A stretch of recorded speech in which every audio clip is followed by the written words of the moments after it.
নমস্কার বন্ধুরা, আপনাদের সকলকে স্বাগত জানাই অন্ধকারের আওয়াজ চ্যানেলে। আমাদের আজকের নিবেদন তারানাথ তান্ত্রিকের গল্প শান্তিপুরের মহাশ্মশান। আপনাদের সকলের কাছে অনুরোধ, গল্পটি সম্পূর্ণ শুনুন এবং কেমন লাগলো অবশ্যই আমাদের কমেন্টের মাধ্যমে জানান। তাহলে চলুন শুরু করা যাক তারানাথ তান্ত্রিকের গল্প শান্তিপুরের মহাশ্মশান।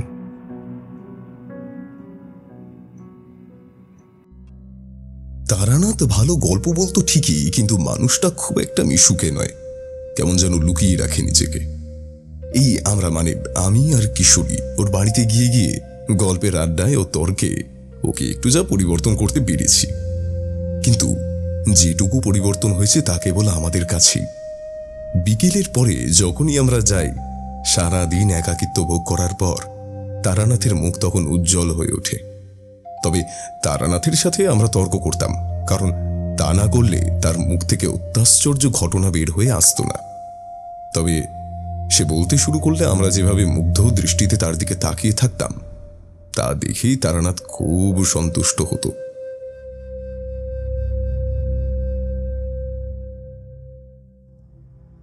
আজ 30শে ডিসেম্বর।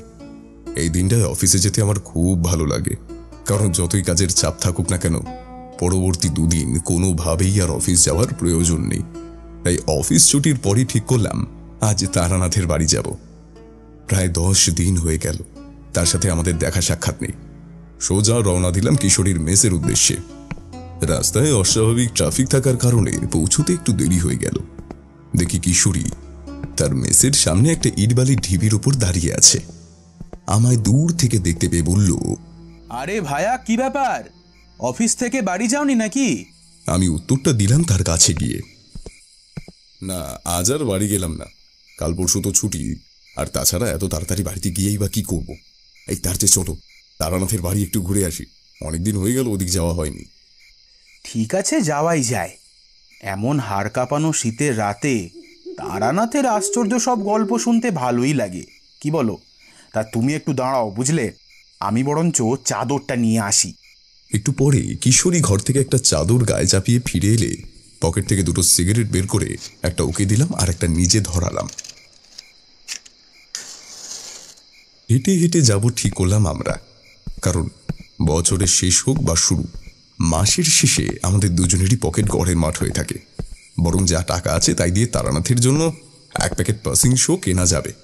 অবশেষে যখন মটলেনে পৌঁছালাম, তখন দিনের আলো অনেকটাই কমে এসেছে। তারানাথের জন্য তার পছন্দের সিগারেট নিয়ে আমরা তার বাড়ির সামনে এসে পৌঁছলাম। তারানাথ বাইরে দাঁড়িয়ে সদর দরজার তালা খুলছে। পায়ের শব্দে পিছনে তাকিয়ে একবার আমাদের দেখে নিয়ে দরজা খুলে ভিতরে ঢুকতে ঢুকতে বলল, অনেকদিন পরে যে, এই হাড় কাঁপানো ঠান্ডায় এই বুড়োটা কেমন আছে, বেঁচে আছে না মারা গেছে, তা দেখতে এলে বুঝি? হে মা, ছি ছি ছি ছি ছি, হে আপনি কি বলছেন? আসলে বিভূতির অফিসেও বছরের শেষে একটু চাপ চলছে, আর আমার ওপর গিয়ে পড়েছে ওই আমার বাড়ির সামনের এক নতুন বাড়ির গৃহপ্রবেশের অনুষ্ঠানের দায়িত্ব। কাজেই বুঝতেই পারছেন, তাই আর কি আসা হয়নি। তারপর বলুন, আপনি কোথায় গিয়েছিলেন? তারানাথ তক্ত বসে বসে জবাব দিল,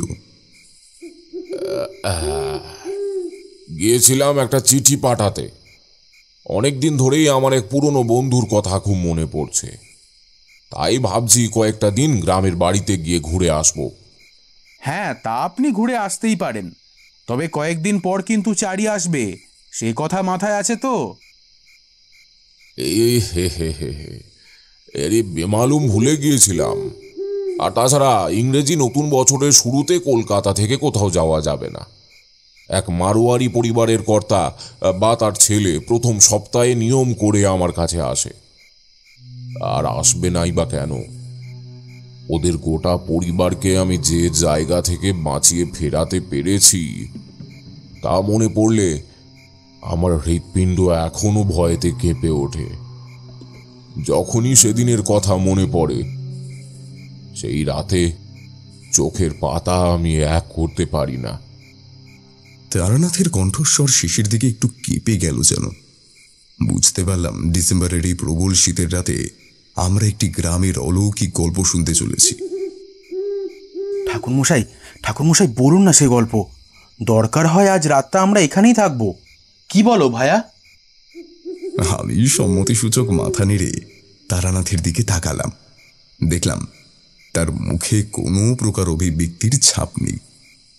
একটু পরে শুধু মুখ তুলে বলল, না, তোমাদের কিছু বলবো না। তাছাড়া তোমরা তো আমার কোনো কথাই বিশ্বাস করো না। গতিক সুবিধার নয় দেখে আমি বাধ্য হয়ে বললাম, আরে আরে ঠাকুরমশাই, আপনি বলুন না, আপনার কাহিনীগুলো যদি সত্যি হয় তা আমরা বিশ্বাস করি বা না করি তাতে কি? আমরা অবিশ্বাস করলেও তা তো মিথ্যে হয়ে যাবে না। তারানাথ দেখলাম আমার কথা শুনে একটু আশ্বস্ত হলো।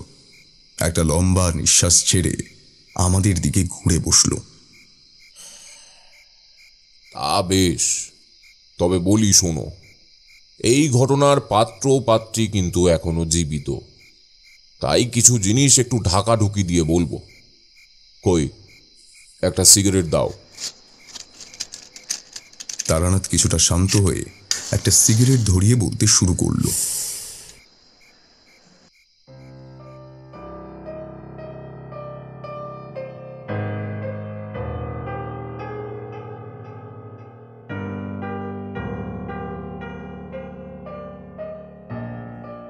একদিন রামনাথ চক্রবর্তী নামে এক ভক্তের বাড়ি থেকে ব্রাহ্মণ ভোজন করে ফিরছি।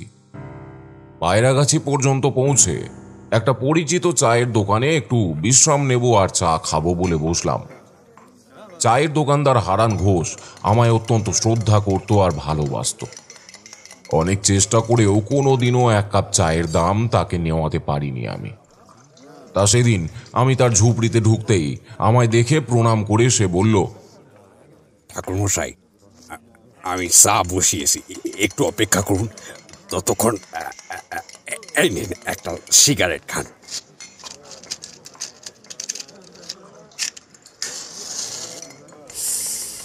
সিগারেট ধরিয়ে একটা সুখ টান দিয়ে দেখলাম হারান তখনও আমার দিকে হাসি মুখে তাকিয়ে আছে। বললাম, কি ব্যাপার হারান, খুব খুশি দেখছি। ব্যবসাপাতি তার মানে খুব ভালো চলছে নাকি? ও হাত জোর করে বলল, ঠাকুরমশাই, আপনার দয়ায় খুব ভালো চলছে। তাছাড়া আমার মেয়ে আবার নিমন্ত্রণ করেছে আজ রাতে। শান্তিপুরের শ্মশানে অনেক বড় করে শ্মশান কালী পুজো হয়। অনেক বড় বড় সাধুরাও নাকি দূর দূরান্ত থেকে আসে পুজোর জন্য। সেইখানে আবার একটা ছোটখাটো মেলাও বসে। তাই ভাবছিলাম আজ মেয়ে জামাইয়ের সাথে একটু ঘুরবো। তার উপরে সকাল সকাল আপনার দর্শন, তার মানে আজ দিনটা খুবই ভালো যাবে আমার। জয় মা, জয় মা কালী, জয় মা কালী। আমি কিন্তু ততক্ষণে মনস্থির করে নিয়েছি, শান্তিপুর শ্মশানই আজ রাতে আমার গন্তব্যস্থল। অন্তত সেখানে আজ অনেক সাধু সঙ্গ পাব। তারপর আহারের ব্যবস্থা তো থাকবেই। চা খেয়ে হাঁটা শুরু করব ভাবছি, এমন সময় হারান বলল, ঠাকুরমশাই, এই নিন আপনার চা। হ্যাঁ দাও। চা পান করে হাঁটা শুরু করলাম। পথে কোথাও দাঁড়ালাম না। এক টানা হেঁটে যখন শান্তিপুর শ্মশানে পৌঁছালাম তখন অমাবস্যা জমতে শুরু করেছে ধীরে ধীরে। শ্মশান কালী পুজোর রাতে স্বয়ং মা কালী উপস্থিত থাকেন শ্মশানে। তাই এই পুজো যে কোনো ব্রাহ্মণ করেন না। এই রক্তপিপাসু মা ভয়ঙ্করীর সামনে বলি না দিলে মায়ের পুজো সম্পূর্ণ হয় না। আর নিয়ম অনুসারে বলির পর সেই প্রাণীর দেহ মায়ের সামনে সমর্পণ করে সেই জায়গা ছেড়ে সকলকে চলে যেতে হয়। কিন্তু সেভাবে আর এখন মানা হয় কই। যাই হোক, শ্মশানের বটতলা সংলগ্ন একটি ছোট বিচুলির ছাউনি দেওয়া জায়গায় দেখলাম কয়েকজন সাধু তামাক সেবন করছেন। সেখানে গিয়েই চটের এক কোনায় বসলাম। এখানে বলে রাখি, এই জাতীয় সাধু সঙ্গ করতে গেলে তামাক সেবন না করলে তারা শিষ্য করেন না। তাই তামাক হাতে হাতে ঘুরতে লাগলো। আমিও মাঝে মধ্যে দু একবার টানলাম, কিন্তু আমার চোখ অনবরত তখনও খুঁজছে এমন একজন মানুষকে যাকে দেখে আমার তার সঙ্গে থাকার ইচ্ছে জাগে। কিন্তু না, ওদের মধ্যে কাউকে দেখেই আমার মধ্যে সেরকম কোনো ভাবের উৎপত্তি হলো না। ধীরে ধীরে রাত বাড়ল। পূজা মণ্ডপে বেশ লোক সমাগম শুরু হলো। কিন্তু মেলা খুব একটা জমল না। শুনলাম পাশের গ্রামে কোথাও নাকি বড় করে অষ্টপ্রহর চলছে, তাই মেলাতে লোক হয়নি। পুজোর ব্রাহ্মণ এলে ঠাকুরের মণ্ডপে গিয়ে আমি বসলাম। ব্রাহ্মণ বেদি পুজো করে মায়ের সামনে আসন পেতে বসলেন। আমিও একটু কাছে গেলাম। ঠিক তখনই আমার পাশে এসে বসলেন একজন লম্বা চওড়া গেরুয়া বসন পরা মানুষ। তার মুখের দিকে তাকাতেই আমি চমকে উঠলাম। এই মানুষটাকে আমি চিনি, আর তোমরাও চেনো। মনে পড়ে সেই যে রাম রাম ঘোষালের অস্বাভাবিক মৃত্যুর খোঁজ পেয়ে অন্য আর একজন লোক সঙ্গে করে আমাকে তার বাড়ি নিয়ে গিয়েছিলেন।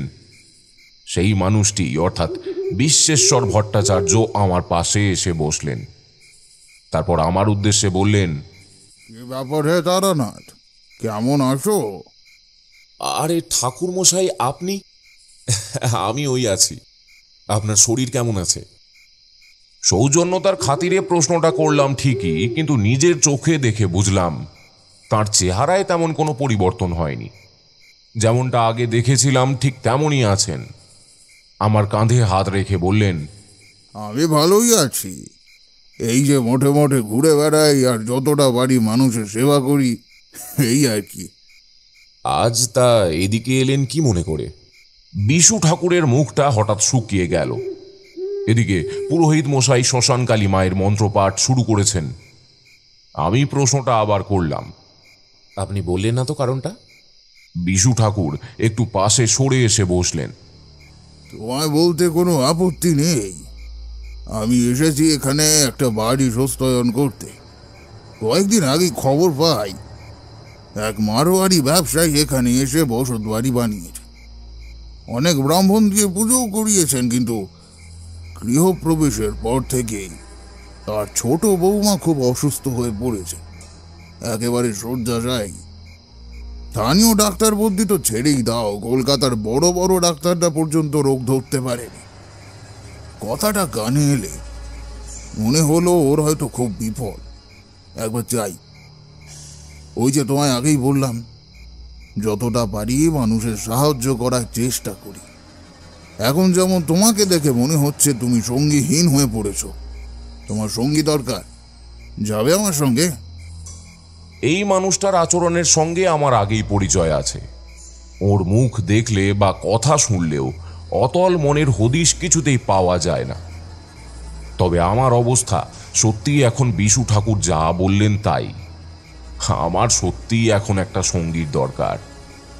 বললাম, হ্যাঁ, যাওয়াই যায়।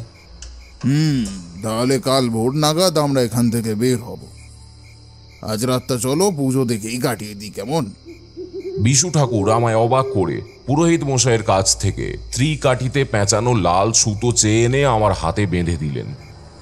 প্রশ্ন করলাম না কোনো, কারণ জানি প্রশ্ন করলে উনি আসল উত্তরটা দেবেন না। শুধু অবাক হয়ে তার পরবর্তী কাজগুলো দেখলাম। ঠাকুর মশাইয়ের থেকে আঙুলের মাথায় একটু ঘি নিয়ে পূজা মণ্ডপের বাইরে গেলেন। সাধারণত শ্মশানকালী পুজোয় শ্যামা পূজার মতো প্রদীপ জ্বালানো হয় না। দীপাবলি যেমন বাঙালির আলোর উৎসব, ঠিক তেমনি শ্মশানকালী মায়ের শ্মশান ধরনী রূপটি যেন আঁধারে নিজেকে স্থাপন করতেই বেশি স্বচ্ছন্দ। এই অমাবস্যা তিথি শুধু তাঁরই জন্য তৈরি। মা কালী প্রসাদ খাবেন, সেটা কি আর জনসমক্ষে সম্ভব? ধীরে ধীরে যত রাত বাড়ছে মণ্ডপ ততই জনশূন্য হয়ে পড়ছে। বিশু ঠাকুর হঠাৎ করে কোথায় চলে গেলেন? উঠে একবার দেখবো নাকি ভাবছি, এমন সময় লক্ষ্য করলাম পুরোহিত মশাইও মাঝে মাঝে পিছন ফিরে দেখে নিচ্ছেন যে আমি আছি কিনা। উনিও যে খুব একটা স্বাভাবিক আছেন তা নয়। আসলে শ্মশানের মধ্যে জনশূন্য প্রান্তরে এমন ভয়ঙ্কর দেবী মূর্তিকে যদি অমাবস্যার রাতে পুজো করতে হয়, এমনটাই হওয়া স্বাভাবিক। তাই আমি বসে রইলাম ঠিকই, কিন্তু মনটা যেন সময়ের সঙ্গে সঙ্গে অস্থির হয়ে উঠতে লাগলো। বিশু ঠাকুর ফিরলেন তারও প্রায় 1 ঘন্টা পর। তার হাতে দেখলাম এক মুঠো বিচুলির অর্ধাংশ পুড়ে ধোঁয়া উঠছে। অবশিষ্ট অংশটুকু হাতে ধরে তিনি চারিদিকে ঘুরিয়ে ঘুরিয়ে ধূপের মতো ধোঁয়া ছড়িয়ে দিচ্ছেন। কাছে গিয়ে কারণ জিজ্ঞাসা করতে তিনি বললেন, এই রাতটা আর সব রাতের মতো নয় তারানাথ। এই রাতটা এই শ্মশান মন্দিরবাসীদের জন্য সব থেকে খুশির রাত। কারণ মৃত্যুর পর যে মানুষ তার জীবনকালে ভালো কাজ করেছে সে সরাসরি আশ্রয় পায় শ্মশান কালীর মায়ের কোলে। আর যে মানুষ সব সময় অসামাজিক কাজ করে গেছে ও পদে পদে মানুষের ক্ষতি করেছে তারা দহন কার্য হওয়ার পর প্রথমে শ্মশানকারীর মায়ের নিকট ভয়ঙ্কর শাস্তি পায় এবং তাদের আশ্রয় হয় এই শ্মশান সংলগ্ন তাল তেঁতুল। আর ওই যে দেখছো, তুমি ওই ঘাটে গিয়ে যদি এখন কিছুক্ষণ দাঁড়াও তাহলে শুনতে পাবে বাঁদিকের বাঁশ বনের ঝোপ থেকে একজন ডাকতে শুরু করেছে। তোমার শুনে মনে হবে সে যথেষ্ট বিপদে ও যন্ত্রণায় রয়েছে। আসলে যে মানুষ কখনো মানুষের ক্ষতি করেনি, সর্বদা ভালো কাজ করে গেছে, তারাই হলো ওদের সব থেকে বড় শত্রু। চুপ করে শুধু শুনলাম, কিন্তু ওর কথার প্রমাণ আবিষ্কার করার মতো সাহস সত্যি তখন আমার হচ্ছিল না। শুধু বললাম, হাতের ওই খড়ের অর্ধাংশ পুড়িয়ে চারিদিকে দেখানোর কারণটা কি? এর কারণ হলো প্রাণের অস্তিত্ব তৈরি করা। নইলে এই জনশূন্য শ্মশানে যে কোনো সময় আমাদের সাথে যে কোনো দুর্ঘটনা ঘটে যেতে পারে। আজকের এই রাতটায় শ্মশানের অলৌকিকতা সব দৃষ্টিগোচর হয়। এর জন্যই দেখছো না লোকজন কেমন নেই। ওই বটতলার সাধুগুলো পর্যন্ত চলে গেছে অন্য কোনো জায়গায়। বিশু ঠাকুর কথা থামিয়ে আমার পিছন দিকে তাকালেন। সঙ্গে সঙ্গে পিছনে ঘুরে দেখলাম একজন মানুষ, না মানুষ বলা ভুল হবে, একজন দৈত্যাকার মানুষ একটি ছোট পাঁঠাকে টানতে টানতে নিয়ে আসছে। পাঁঠাটা যেন ওর আসন্ন মৃত্যুর পূর্বাভাস পেয়ে অবিরাম জীবন ভিক্ষা চেয়েই চলেছে। তবে ওর ডাকেই যে গুমট ভাবটা সৃষ্টি হয়েছিল তা কাটল। বিশু ঠাকুর বিড়বিড় করে বললেন, এমন নিষ্ঠুর নিয়মের পরিবর্তন কবে হবে কে জানে। বলির পাঁঠা নিয়ে ওই ব্যক্তি আসার পর থেকেই বিশু ঠাকুর আর মন্দিরের দিকে যেতে চাইলেন না।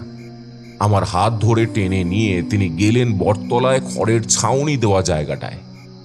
দুজনে চট পাতা শূন্যস্থানটায় বসলাম।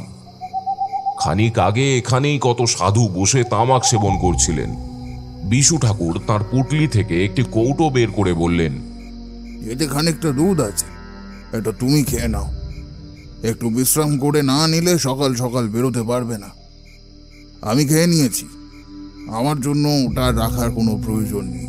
আমি প্রশ্ন না করে দুধের পাত্রটা হাতে নিলাম। এমনিতেও সকালে চা খেয়ে আসার পর খাবার বলতে এখনো পেটে কিছুই যায়নি। বিশু ঠাকুর আমার পাশে চোখ বুজে শুয়ে পড়লেন। তবে আমার যেন কোনো মতেই ঘুম আসতে চাইল না। মণ্ডপের আলো এসে পড়েছে সামনের জাম গাছের কাণ্ডে। সেদিকেই তাকিয়ে শুয়ে আছি, এমন সময়ে বলির পাঁঠাটির মৃত্যু যন্ত্রণার আর্তনাদ কানে আসতেই শরীরটা যেন মুহূর্তের জন্য কেঁপে উঠল। আমাকে আরো অবাক করে বিশু ঠাকুর বলে উঠলেন, কি হে, ঘুমাবে না নাকি? এখনো জেগে আছো কেন? আমার অবস্থা তখন পুরোপুরি বুদ্ধিহীন। বিশু ঠাকুর তো ঘুমিয়ে পড়েছিলেন, আর তাছাড়া উনি বা বুঝলেন কি করে যে আমি জেগে আছি? কোনো কথা বললাম না, চুপচাপ চোখ বুজে রইলাম। আর বারবার কানে আসতে লাগলো কচি পাঁঠার ওই মৃত্যু যন্ত্রণার শব্দ। মনের সঙ্গে বাস্তব আর অলৌকিকের দর কষাকষি করতে করতে কখন যে ঘুমিয়ে পড়েছি জানি না। ঘুম ভাঙল বিশু ঠাকুরের ডাকে, তারানাথ উঠে পড়ো, এবার আমাদের যে বেরোতে হবে। তাছাড়া আমিও তো বাড়িটা চিনি নে, তাই আর বসে থেকে লাভ নেই। চলো চলো চলো। হ্যাঁ তাই চলুন বলেই উঠে পড়লাম। কেন জানি না বুঝতে পারছিলাম কিছু একটা ঘটতে চলেছে। কিন্তু ঠাকুর উঠে প্রথমে মায়ের মণ্ডপের সামনে গেলেন, আমিও গেলাম তার পিছনে পিছনে। শ্মশানকালী মায়ের রূপ যেন একটু পরিবর্তন হয়েছে এখন।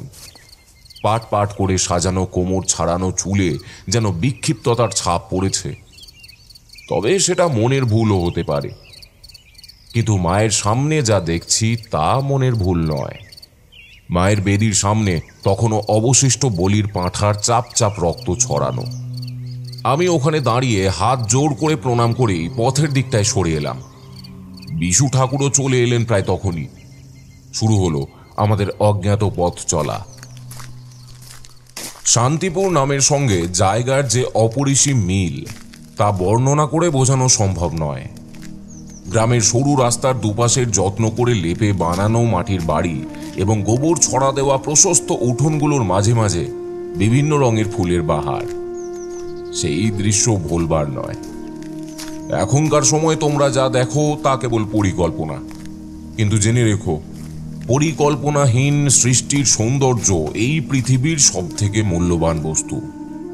যাই হোক, বেশ খানিকটা হেঁটে ফেলেছি, তখন কিন্তু সত্যিই এক ফোঁটাও ক্লান্তি বোধ করিনি। বিশু ঠাকুর মাঝে মাঝে দাঁড়িয়ে অপরিচিত গন্তব্যের ঠিকানা জানতে চাইছেন রাস্তায় থাকা লোকেদের থেকে। হঠাৎ মনের ভিতর যেন কু ডেকে উঠল। ভাবলাম হয়তো গত রাতের ভয়ের প্রভাব। এইসব মাথায় আসতেই অন্যমনস্ক হয়ে পড়েছিলাম। ঘোর কাটতেই দেখি বিশু ঠাকুর দাঁড়িয়ে পড়েছেন। কাছে যেতে বললেন, সামনে গিয়ে এই গ্রামের রাস্তা শেষ হয়েছে এবং শেষ পথিকের কথা অনুযায়ী এই রাস্তার শেষের বাঁদিকের বাড়িটাই ওই মারোয়ারিদের পরিবারের। একসাথে এসো। মানে বলছিলাম, ওরা যদি শুনতে চায় আমরা কিভাবে জানতে পারলাম, তাহলে কি বলবো? যা বলার আমি বলবো, চিন্তা করো না। অগত্যা আবার হাঁটতে শুরু করলাম। এবার আর পিছনে পড়ে গেলে হবে না। আর তাছাড়া আমি একটু আলাদা হলেই আবার আগের কথা মনে পড়ে যাবে, এই ভেবে ওর পাশেই হাঁটছিলাম। মাঝে মাঝেই দেখি উনি চোখ বুজে হাতের কর গুনছিলেন আর মুখে কি সব বিড়বিড় করছিলেন। তবে ওই সময়ের একটা অভিজ্ঞতা আমায় আজও গভীর চিন্তায় ফেলে দেয়। দেখলাম শেষবারের জন্য উনি যখন চোখ বুজলেন তখন প্রায় মিনিট দুয়েক পর উনি আবার চোখ খুললেন। আসলে কোনো মানুষের পক্ষে অপরিচিত কোনো জায়গায় চোখ বুজে পথ চলা কি সম্ভব? অপরিচিত বাদ দাও, চেনা জায়গাতেই তো সম্ভব নয়। রাস্তার শেষে পৌঁছে সেই নির্দিষ্ট বাড়িটির দিকে তাকাতে ভয় আর আতঙ্কে আমার মনের ওপর দিয়ে যেন একটা হিমেল প্রবাহ স্রোত বয়ে গেল। না, এই ঘটনার ভয়াবহতার কথা ভাবলে নিজেকে জীবিত প্রাণী ভাবতে ভুল হয়। তারানাথ মাথা নিচু করে কপালে হাতের ঠেকনু দিয়ে নিচের দিকে তাকিয়ে রইল। বুঝলাম এতক্ষণ যা শুনছিলাম তা সবে ঘটনার ভূমিকা। আসল ঘটনা এখন ওর মনে চলছে। কিশোরী হয়তো পকেট থেকে একটা সিগারেট বার করে তারানাথকে দিতে যাচ্ছিল। আমি তখনই হাত চেপে ধরলাম। তারানাথ এবার ধীরে ধীরে মাথা তুলল। এই ঘটনার কতটা তোমরা বিশ্বাস করবে জানি না, তবে ঘটনাটা আমার জীবনে একটা ভয়ের দাগ কেটে দিয়ে গিয়েছে। আমরা একে অপরের কাছে এসে তারানাথের দিকে তৃষ্ণার্ত শ্রোতার দৃষ্টিতে চাইতে সে শুরু করলো আবার। মধুসুন্দরী দেবীর আশীর্বাদে আমি কোনো ব্যক্তির ওপর আসা বিপদের পূর্বাভাস পেতাম, তোমরা তো জানোই। আর এমন কয়েকজনকে আমি নিজেও বিপদ থেকে উদ্ধার করেছি। তবে যখন দেখলাম আস্ত একটা দোতলা বাড়ি ঘন কালো মসলিনের মতো পদার্থের বলয়ে ঘেরা, তখন বিপদের পূর্বাভাস নয়, সামনে যেন শত শত অজ্ঞাত ভয়ঙ্কর মৃত চেহারা চোখ রাঙিয়ে আমাকে শাসিয়ে গেল। বিশু ঠাকুরও দেখলাম আমার মতনই থমকে দাঁড়িয়ে পড়েছেন। তিনি নিচু গলায় বললেন, অবস্থা একেবারেই ভালো নয়, আমাদের আসতে হয়তো দেরি হয়ে গেছে। এই বাড়িতে কি হয়েছে তা কি কিছু বুঝতে পারছেন? এখানে কি হয়েছে তা বলতে পারবেন একমাত্র ওই লোকটি। চলো। দৃষ্টি অনুসরণ করে দেখলাম একজন বয়স্ক ভদ্রলোক মাথা নিচু করে বাড়ির সিঁড়ি দিয়ে বারান্দায় উঠে বসলেন। তার মুখের ভাবনা বুঝতে না পারলেও বসার ধরনে চিন্তার ছাপ স্পষ্ট। চেয়ারের প্রথম অংশের দিকে সরে এসে মাথাটা হেলান দেওয়ার জায়গায় রেখে ওপর দিকে চেয়ে আছেন। কিন্তু বিশু ঠাকুর কিভাবে বুঝলেন অবস্থা একেবারেই ভালো নয়? মানুষটা কি আসলেই এরকম? নাকি যে কোনো পরিস্থিতিতে উনি নিজেকে অটল রাখতেই অভ্যস্ত। উনি এগোতে শুরু করলেন, পিছনে পিছনে আমি। ওকে দেখে বুঝতে না পারলেও সশরীরে যখন ওই কালো আচ্ছাদনের ভিতরে ঢুকলাম, সত্যিই শরীর ঠান্ডা হয়ে এলো। উঠোন পেরিয়ে সিঁড়ি এবং সিঁড়ি পেরিয়ে বারান্দায় উঠে দাঁড়ানোর পরেও চেয়ারে বসা মানুষটির কোনো রকম শারীরিক পরিবর্তন হলো না। উনি তখনও এক মনে উপরের কড়িকাঠের দিকে চেয়ে রয়েছেন। বিশু ঠাকুর বললেন, নমস্কার, আমার নাম বিশ্বেশ্বর ভট্টাচার্য। আপনি কি এ বাড়ির কর্তা?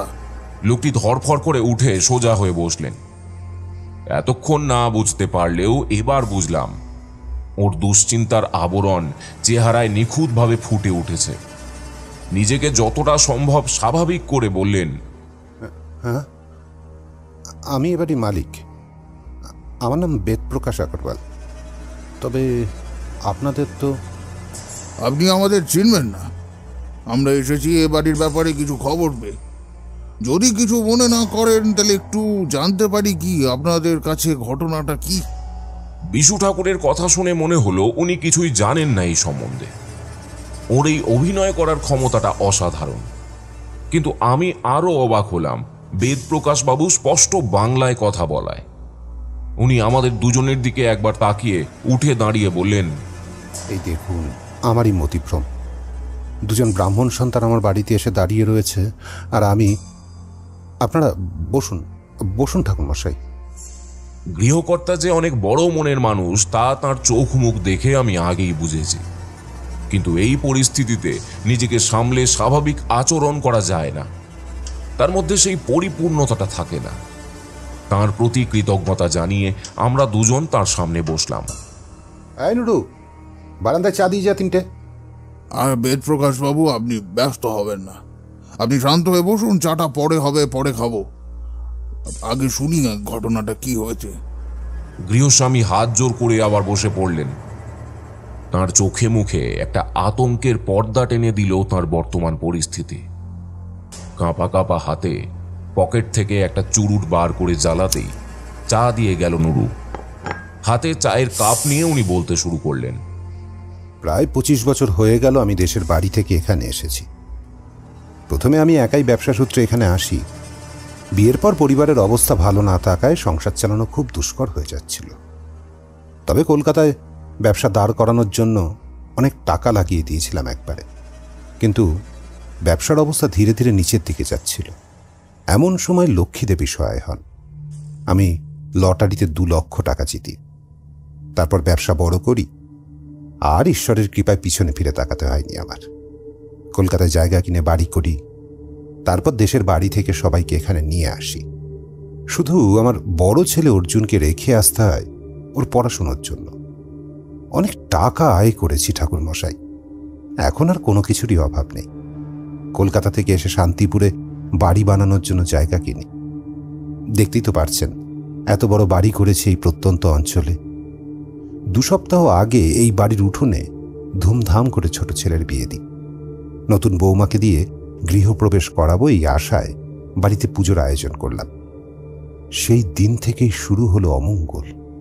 কোনো মতেই সে পুজো শেষ করতে পারলাম না। পুজোর জন্য যতবার প্রস্তুতি নিয়েছি ততবারই কারো না কারো শরীর এমনভাবে খারাপ হয়েছে যে সে পুজো করে উঠতে পারিনি। তবে সে কারণেই কিনা জানি না, বাড়ির কেউ ভালো নেই। ছোট ছেলেটার বিয়ে দিলাম, এখনো পর্যন্ত সব ঠিক ছিল। কিন্তু এখন বৌমার সাথে রোজ অশান্তি লেগেই থাকে। শেষ কয়েকদিন তো ওরা এক ঘরে থাকছে না পর্যন্ত। ঠাকুরমশাই, অনেক ওঝা বৈদ্য নিয়ে এসেছি, কিন্তু কোনো উপকার হয়নি। আপনারা দেখুন, যদি এই বিপদের থেকে আমাদের রক্ষা করতে পারেন তবে সারাটা জীবন আমরা আপনাদের কাছে ঋণী হয়ে থাকব। এভাবে চলতে থাকলে আমরা কেউ বাঁচব বলে মনে হয় না। বেদপ্রকাশ থামলেন। আমরা অবাক হয়ে পুরোটা শুনলাম। বিশু ঠাকুর প্রশ্ন করলেন, আপনার ছেলেরা কোথায়? তাদের সাথে একটু কথা বলা যাবে কি? ছোট ছেলে গেছে কলকাতা, আজ বিকেলে ফিরবে।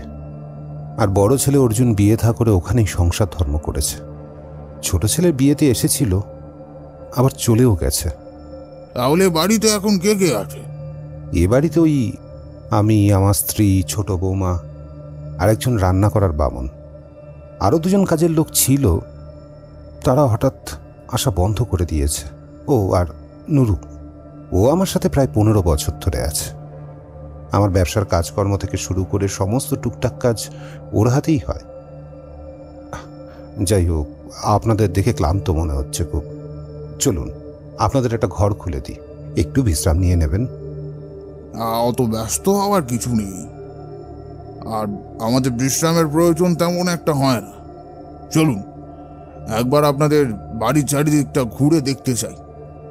বেদপ্রকাশ এই ক্ষেত্রেও যেন একটু ব্যস্ত হয়ে পড়লেন। আসলে ওর মনের মধ্যে যেটুকু সংসারকে রক্ষা করতে না পারার ভয় জমেছিল, আমরা আশায় সেই ভয়ের পরিমাণ যেন একটু কমেছে। একইভাবে বললেন, আসুন না, চলুন পুকুরের দিকটা আগে দেখাই।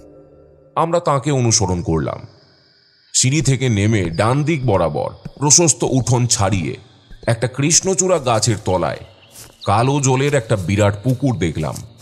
নিজেদের জন্য ঘাট বাঁধিয়ে বসার জায়গাও করা রয়েছে। বেদপ্রকাশ বললেন, সংসারে অমঙ্গল নেমে এলে তা কোনো দিক থেকেই ছাড়ে না। পুকুরটাতে প্রায় 2-3 কিলো ওজনের রুই কাতলা ছিল, তাও বোধহয় চুরি হয়ে যাচ্ছে। আমার এমনিতে একটু সকাল সকাল ঘুম থেকে ওঠা অভ্যেস, তা পুকুর পাড়ে এসে প্রায় রোজই দেখি জল পুরো ঘোলা হয়ে আছে। এদিকে সংসারে এই অবস্থা, তার মধ্যে কি পাহারা দেওয়া সম্ভব? আগে ঠাকুরমশাই, এদিকে আসুন। পুকুর পাড় থেকে প্রাসাদের মতো বাড়িটির পিছনে যাওয়ার রাস্তা। 3 জন সেদিকে অগ্রসর হলাম। বেদপ্রকাশ আঙুল দিয়ে কোন ঘরে কে থাকে তা দেখিয়ে দিতে লাগলেন। বাড়ির পিছনের দিকটা অযত্নের কারণে প্রায় একটা ছোটখাটো জঙ্গলে পরিণত হয়েছে, কিন্তু দূর থেকে দেখলাম একটা নির্দিষ্ট জায়গায় আগাছার পরিমাণ অপেক্ষাকৃত কম। সেদিকটাতেই হেঁটে গেলেন বিশু ঠাকুর। বেদপ্রকাশ আর এলেন না। উনি ওখানে দাঁড়িয়ে উচ্চস্বরে সব বর্ণনা দিতে লাগলেন। আমি সেই জায়গায় পৌঁছে দেখলাম বিশু ঠাকুর একবার নিচের দিকে আর একবার উপরের দিকে চিলে কোঠার ঘরটি দেখে নিলেন। তখনও আমি চেয়ে আছি ওর মুখের দিকে। উপরের ঘরে কে থাকে? মানে ওই চিলে কোঠার ঘরে? ওই ঘরটা এখন বৌমা থাকে। বললাম না, ওদের মধ্যে খুব অশান্তি হচ্ছে দিনকে দিন। বাড়ির নিচের দিকে তাকাতেই আমি চমকে উঠলাম। দেখলাম বাড়ির ভিতের যে অংশটুকুতে শ্যাওলা জমে গেছে, সেখানে দেওয়াল বেয়ে মানুষ চলাচলের ছাপ তৈরি হয়েছে। উত্তেজনায় চিৎকার করতে যাব এমন সময় বিশু ঠাকুর আমার হাত চেপে ধরলেন। নিচু গলায় বললেন, দেখেছি, তবে শুধু এটা মনে রেখো, আপাতত কারোর সামনে প্রকাশ করবে না কিছু। মনের মধ্যে অসীম আতঙ্ক চেপে রেখে মুখ নিচু করে বেদপ্রকাশের কাছে ফিরে এলাম, পাছে উনি আমার মনের ভাবটা না বুঝতে পারেন। বাড়ির ভিতরে ফিরে এসে আমাদের একটা দোতলার নির্দিষ্ট ঘরে রেখে নিচে গেলেন গৃহস্বামী। আমি জানালার কাছে একটা চেয়ারে বসে বিশু ঠাকুরের দিকে সপ্রশ্ন দৃষ্টিতে চেয়ে রইলাম। মন শুনতে চাইছিল এই প্রসঙ্গে তার ব্যাখ্যা, কিন্তু তিনি আমায় এই ব্যাপারে একটা কথাও বললেন না, বরং এমন একটি প্রস্তাব রাখলেন যা আমার মাথাতেই আসেনি তখন। চলো পুকুরটাতে একটু স্নান করে আসি, সামনে অনেক কাজ বাকি, তার আগে শরীরটা একটু ঠান্ডা করে নিয়ে। কথাটা শুনে আমার মনে কিছুক্ষণের জন্য ওর প্রতি বিরূপ ধারণার সৃষ্টি হলো। ভাবলাম, মানুষটা কি পাগল, নাকি উনি আন্দাজ করতে পারছেন না যে এই বাড়িতে আরো কত বড় বিপদ ঘটতে চলেছে। যাই হোক, উনি না পারলেও আমি তো যথাসাধ্য চেষ্টা করবই। নিজেকে সামলে নিয়ে বললাম, হ্যাঁ চলুন। স্নান সেরে ফিরে এসে দেখি এই অবস্থাতেও বেদপ্রকাশ আমাদের জন্য পঞ্চব্যঞ্জন তৈরি করেছেন। কিন্তু এই পরিস্থিতিতে কি খাওয়া যায়? যেটুকু খেলাম অনেক জোর করে। বিশু ঠাকুরের মধ্যে যদিও তেমন কোনো ব্যাপার লক্ষ্য করলাম না, কিন্তু উনি খেতে বসে কোনো কথা বললেন না। শুধু উঠে যাওয়ার সময় বললেন, ছোট ছেলে এলে যেন আমাদের ডেকে পাঠানো হয়, উনি তার সঙ্গে কথা বলতে চান। উপরে নিজেদের ঘরে এসে আমি বিছানায় শুয়েছিলাম কিছুক্ষণ। পুকুরে স্নান করে খাওয়া দাওয়া করার পর যে কোনো মানুষের একটা ঘুমের ভাব আসে। আর তাছাড়া ওই বাড়িটার ভিতরে যে বাতাস চলাচল করছিল, তা অপেক্ষাকৃত ঠান্ডা। এখন কখন যে চোখ লেগে গিয়েছিল বুঝতে পারিনি। ঘুম ভাঙল দরজা খোলার শব্দে। হ্যাঁ নমস্কার, তুমি আবার আসতে গেলে কেন? তোমার বাবাকে তো বলেছিলাম তুমি এলে আমাদের নিচে ডাকতে। যাকে এসো যখন এখানেই বসো, তোমাদের সাথে কিছু কথা আছে আবার। দেখলাম প্যান্ট জামা পরা একটা ফর্সা ছেলে ঘরের ভিতরে ঢুকে এলো। বুঝলাম এটাই বেদ প্রকাশের ছোট ছেলে। দেখে খুব মায়া হলো আমার। এত সুন্দর একটা ছেলের জীবনে, পরিবারে এবং দাম্পত্য জীবনেও এত দুঃসময় বয়ে এসেছে। কে জানে এর শেষ কোথায়। বিশু ঠাকুর তাকে তক্ত বসে বসতে বলে নিজের চেয়ার টেনে নিয়ে তার সামনে বসলেন। আমিও পাশে গিয়ে দাঁড়ালাম। তিনি বললেন, তোমার বিবাহিতা স্ত্রীর সাথে বিয়ের আগে তোমার ঠিক কত দিনের পরিচয়? মনে সংকোচ না থাকলে এইটুকু আমাদের জানাতে পারবে? ছেলেটি খানিক চুপ করে বসে রইল। বুঝলাম এই জাতীয় প্রশ্নের মুখোমুখি হতে সে প্রস্তুত ছিল না। তারপর বলল, আমি ছোট থেকেই খুব আদরে মানুষ হয়েছি। বাবা কখনোই আমার কোনো অভাব রাখেননি। দুজনেই যা চাইতাম তাই পেতাম। তারপর দাদা বড় কলেজে পড়ার জন্য চলে যায়। আমি হয়ে গেলাম একা।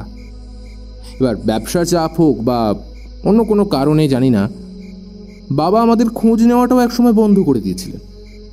যাও 2 মাস পর এক একটা চিঠি লিখতেন বাড়িতে, দাদার কাছে তাও লিখতেন না।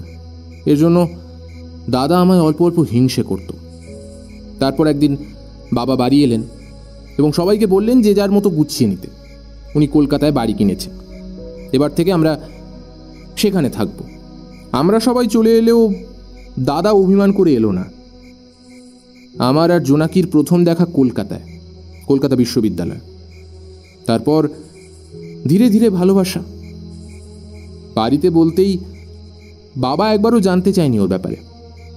ঠাকুরমশাই, অনেক আশা ভরসা স্বপ্ন নিয়ে আমরা বিয়ে করেছিলাম, কিন্তু বিয়ের পর থেকে ওর মধ্যে ধীরে ধীরে পরিবর্তন শুরু হলো। এখন তো আমার সাথে থাকেও না পর্যন্ত, খায় না, স্নান করে না, একা একা ওই চিলেকোঠার ঘরে বসে থাকে। ডাকতে গেলে বলে যে তুমি যাও, আমি রাতে নিচে নেমে খেয়ে আসব। আমরা বেশ কয়েকদিন খাবার টেবিলে অপেক্ষা করেছি, কিন্তু আসেনি। ডাকতে গেলেই বলেছে ও নাকি ঘুমোচ্ছে, পরে খাবে।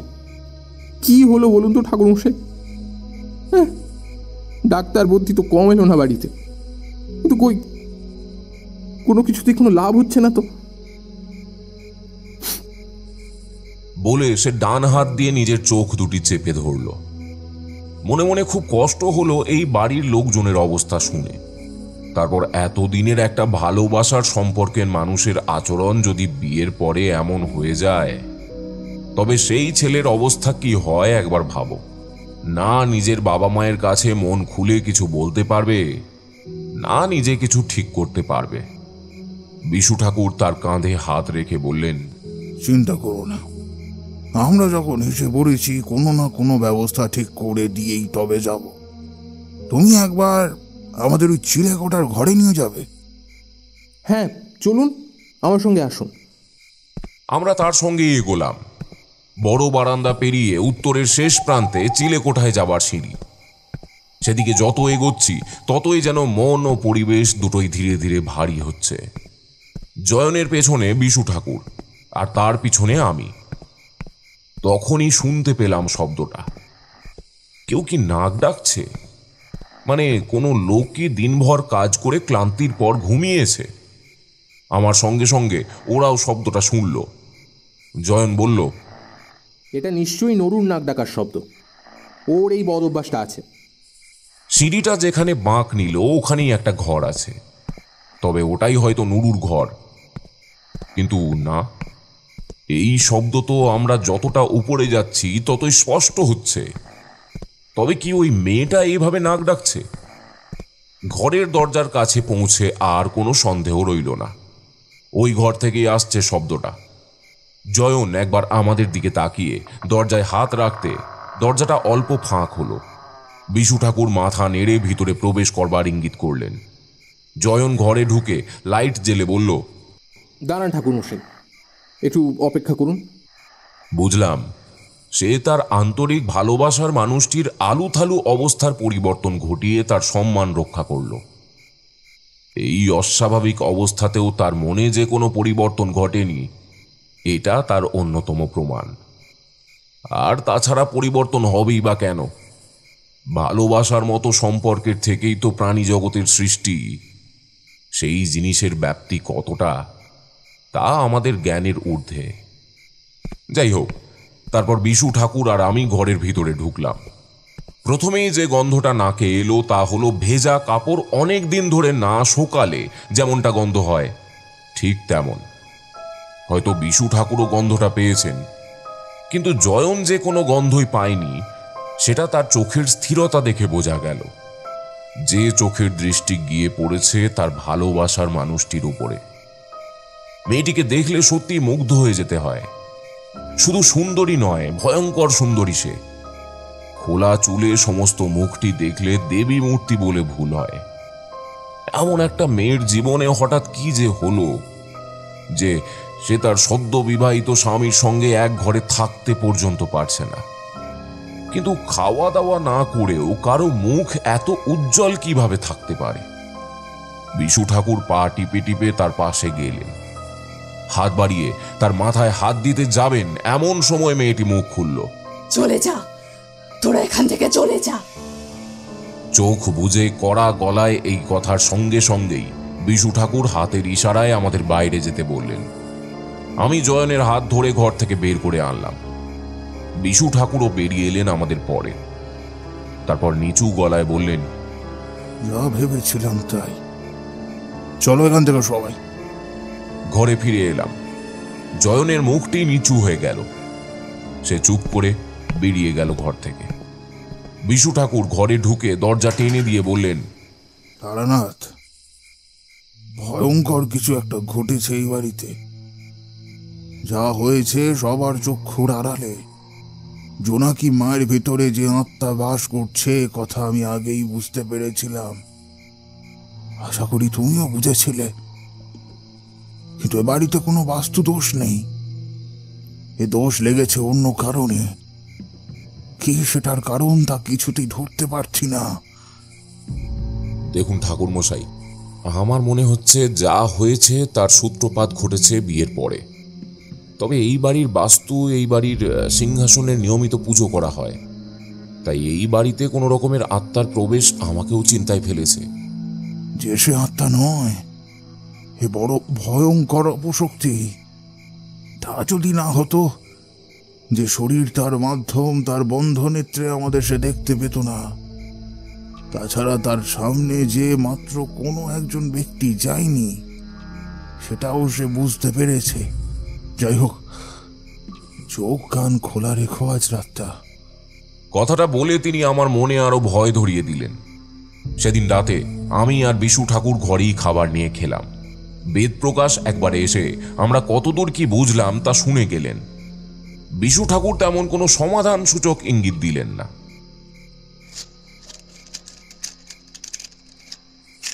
রাত তখন কটা ঠিক জানি না। একটা সিগারেট খাবো বলে জানালার কাছে গিয়ে ধরিয়েছি, আর তখনই যে দৃশ্য দেখলাম তাতে আমারও এই বাড়ির থেকে তখনই বেরিয়ে যেতে ইচ্ছা করলো। মনে হলো এক ছুটে যতদূর পারি এখান থেকে চলে যাই। তারানাথ চুপ করল। কিশোরী চোখ বড় বড় করে বলল, ঠাকুরমশাই থামবেন না, একদম থামবেন না এখন। এমন কি দেখলেন হঠাৎ করে? দেখলাম আমার জানালার ঠিক পাশ দিয়ে উপরের চিলেকোটার ঘর থেকে জোনাকি মা নিঃশব্দে ধীরে ধীরে হেঁটে নামছে। এই পদশব্দের মধ্যে কোনো জড়তা নেই। দেওয়াল বেয়ে সোজা হেঁটে মাটিতে নামা, এটা পৃথিবীর কোনো মানুষের পক্ষেই সম্ভব নয়। সে আমায় দেখতে পেল না ঠিকই, তবে বোধহয় সিগারেটের গন্ধে জানালার পাশে একবার থমকে দাঁড়ালো। বিশু ঠাকুরের কাছে যেতেই উনি বললেন, ও যাচ্ছে পুকুরে। সারা রাত পুকুরে মাছ খাবে, ভোরের আলো ফোটার আগে আবার ঘরে ফিরে আসবে। এর জন্যই ঘরে ভেজা কাপড়ের গন্ধ পেয়েছ। এবং বেদ প্রকাশের পুকুরের জল ভোর নাগাদ খোলা থাকেও মাছও চুরি হয়। কথাগুলো উনি স্বাভাবিকভাবে বললেও আমার মন কোনো মতেই তাঁর এই স্বাভাবিক স্বরকে মেনে নিতে রাজি হতে চাইল না। উত্তেজিতভাবে বললাম, আপনি যখন সব বুঝতেই পারছেন তখন চুপ করে রয়েছেন কেন? একটা ফুলের মতো সংসার চোখের সামনে নষ্ট হয়ে যাচ্ছে, সেটা কি আপনি দেখতে পাচ্ছেন না? এখন শুয়ে পড়ো, কালকেই সব কিছুর উত্তর পেয়ে যাবে। কথা না বাড়িয়ে শুয়ে পড়লাম ঠিকই, কিন্তু মনটা পড়ে রইল পুকুর পাড়ে। এই দৃশ্য নিজের চোখে দেখতে কেমন লাগবে এসব নিয়ে ভাবতে ভাবতেই রাতটা কেটে গেল। কোনো মতেই চোখের পাতা এক করতে পারলাম না।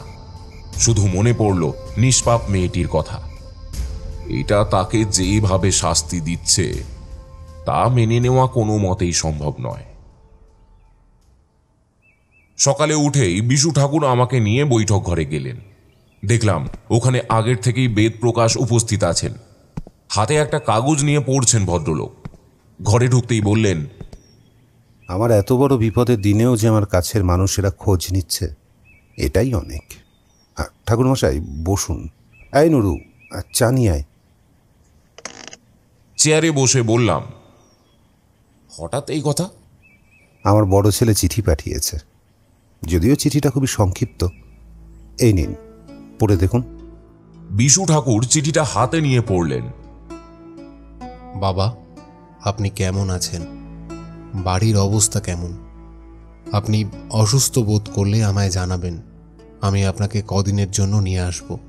এমন চিঠি বেশ কয়েকদিন ধরেই আসছে। আসলে অনেক দিন পর চয়নের বিয়েতে এসেছিল, তাই হয়তো বৃদ্ধ বাবাকে দেখে একটু। চিঠিগুলি বিয়ে বাড়ি থেকে যাওয়ার পরেই কি আসছে?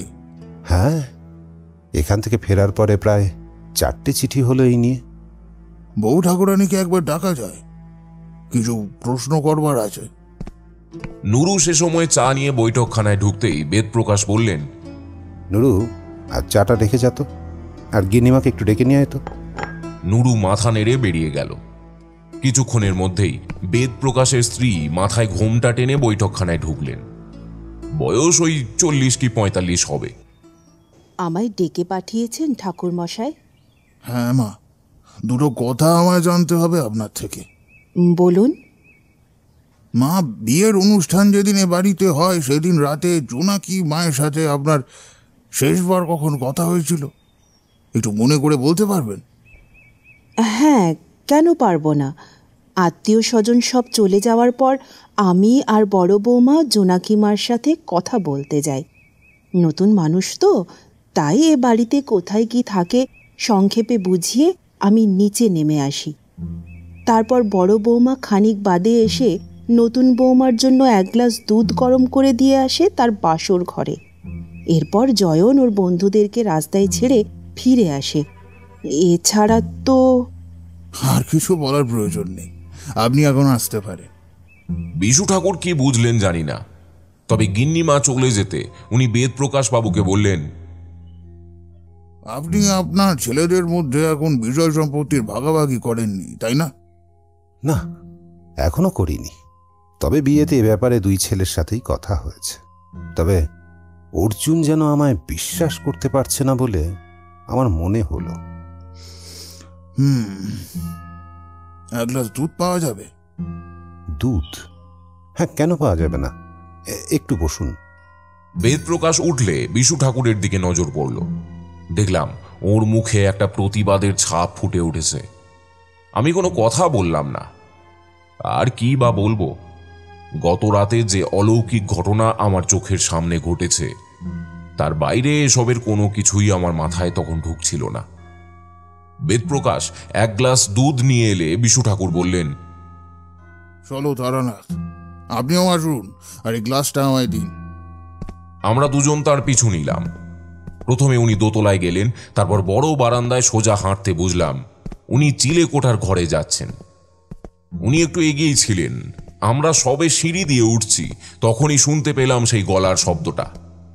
এই গলার স্বর জোনাকি মায়ের মতো অত মিষ্টি মেয়ের নয়।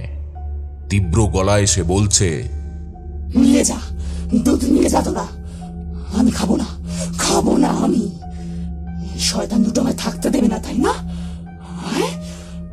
আমার আছে? আয় আয় আয়। কি ভয়ঙ্কর সেই গলার স্বর!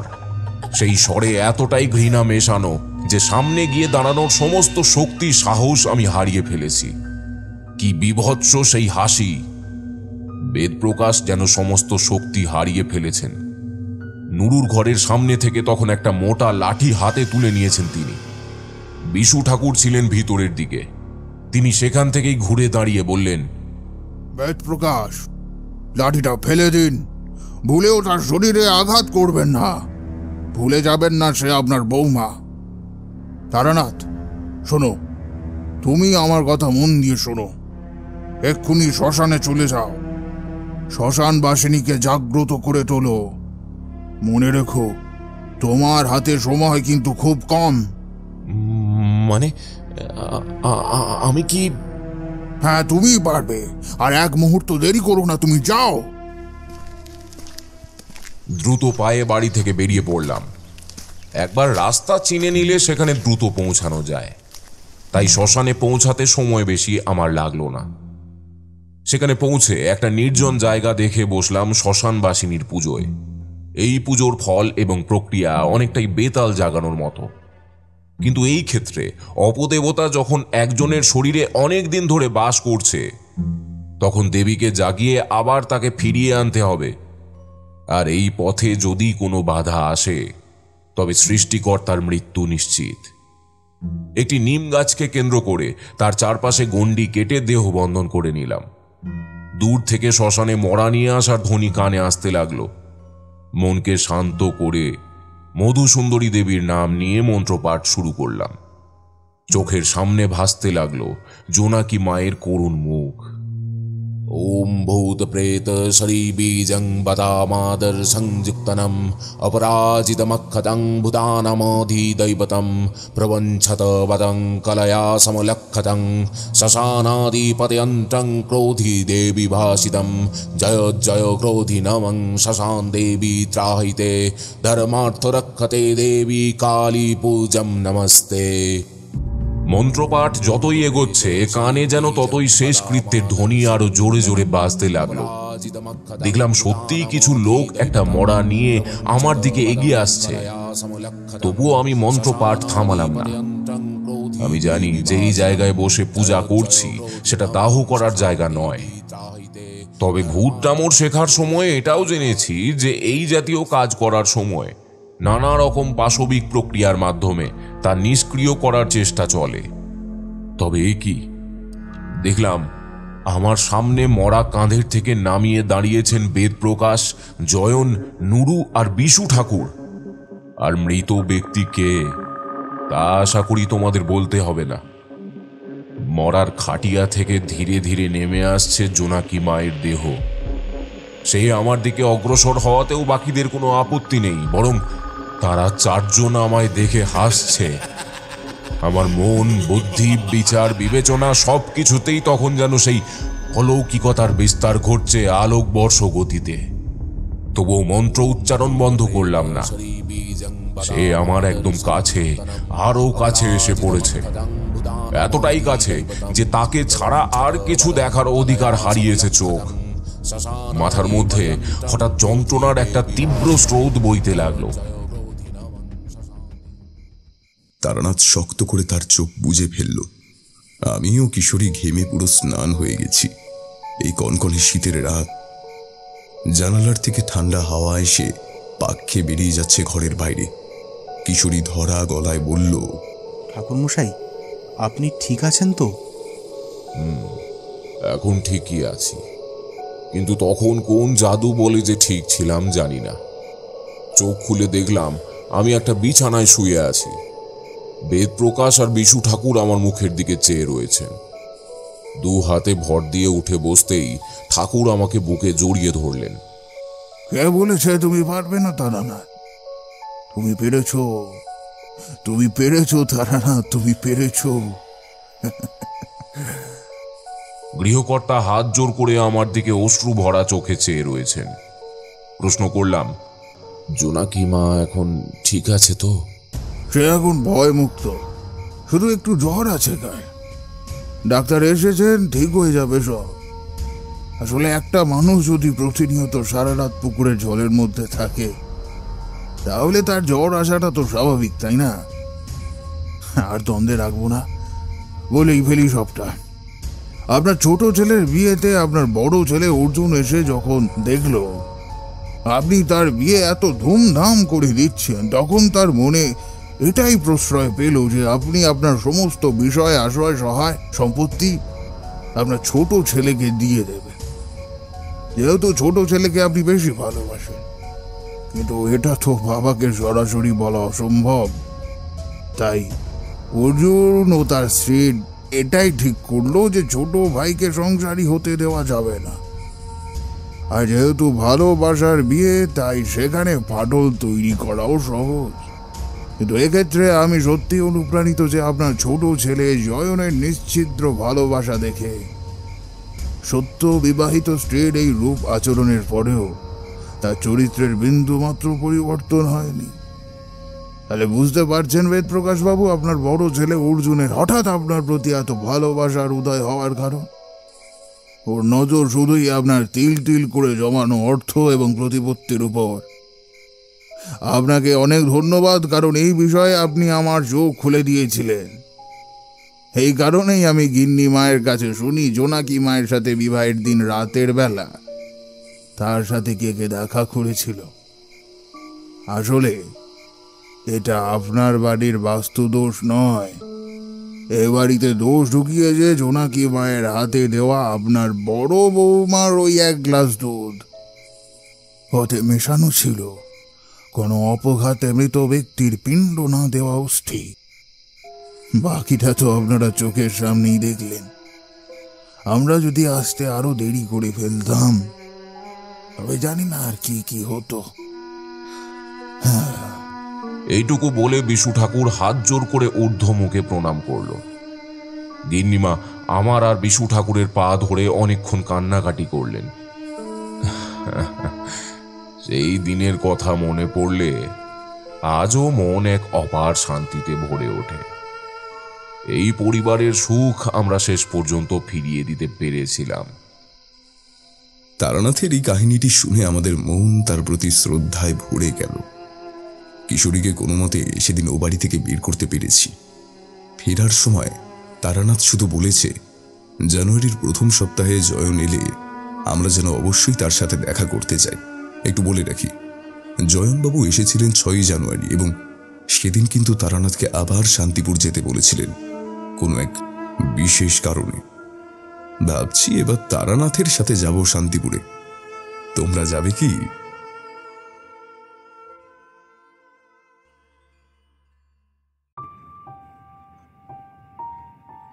শুনছিলেন তারানাথ তান্ত্রিকের গল্প শান্তিপুরের মহাশ্মশান। গল্পটি আপনাদের কেমন লাগলো অবশ্যই আমাদের কমেন্টের মাধ্যমে জানান। যদি ভালো লেগে থাকে তাহলে একটি লাইক করবেন এবং এই রকম গল্প আরও শুনতে সাবস্ক্রাইব করতে পারেন অন্ধকারের আওয়াজ। দেখা হবে পরবর্তী একটি ভিডিওতে। ততক্ষণের জন্য সবাই ভালো থাকুন, সুস্থ থাকুন। সকলকে অসংখ্য ধন্যবাদ।